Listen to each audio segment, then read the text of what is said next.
మేమని మాట్లాడుతున్నారు. దీనికి స్వేచ్ఛ ఇస్తున్నాము, స్వేచ్ఛ మార్కెట్ ఇస్తున్నామంటున్నారు. స్వేచ్ఛ మార్కెట్ అంటే 10,000 ఉన్నది 5,000 కూడా చేసుకోవచ్చు. అదే స్వేచ్ఛనా? స్వేచ్ఛ అంటే ఏంటి? రైతు కనీసం పండించిన పంటకు గిట్టుబాటు ధర కల్పించాలని కాళీనాథం సుబ్బారావు అమలు చేస్తానని మాట్లాడినటువంటి మోడీ ఈ రోజు వరకు 9 సంవత్సరాలైంది. రైతులను మోసం చేసిన మోడీ గారి కనీసమైనటువంటి ఎలాంటి ఆలోచన లేకుండా, కనీసం చట్టం చేయకుండా, గిట్టుబాటు రేటు కల్పించకుండా మీకు స్వేచ్ఛ మార్కెట్ అని మోసం చేస్తున్నాడు. మోసం చేస్తున్నాడంటే ఈరోజు పల్లి రేటు ఉంది.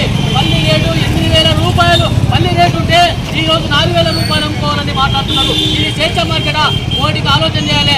రైతులను రెట్టింపు చేస్తానన్నాడు, రైతులు డబుల్ రేటు పెంచిస్తానన్నాడు. కానీ రైతులకు ఏమి చేయలేదు.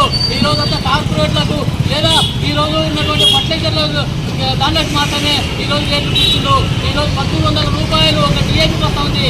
కానీ ఈరోజు రైతు పండించిన పంటకు 8,000 ఉన్న పల్లిని ఈరోజు 4,000 కొట్టున్నారు వ్యాపారస్తులకు స్వేచ్ఛ ఇచ్చిండు.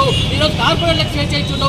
రైతులకు మాత్రం ఏమాత్రం స్వేచ్ఛ ఇవ్వలేదని మోడీ ప్రభుత్వం మనం ఆలోచించేలా. ఇప్పటికైనా సంవత్సరం అయింది.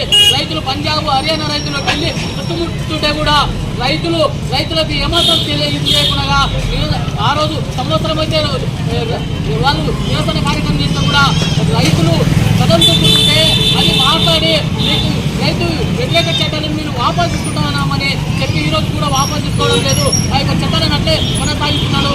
రేపు 2024 వస్తే ఆ యొక్క చట్టాలను అమలు చేస్తాడు. కాబట్టి రైతులనంతా కూడా ఎంతో ప్రయత్నం చేస్తున్నారు. కాబట్టి ఈ మోడీకి ఇప్పటికైనా మనం ఆలోచన చేయాలి.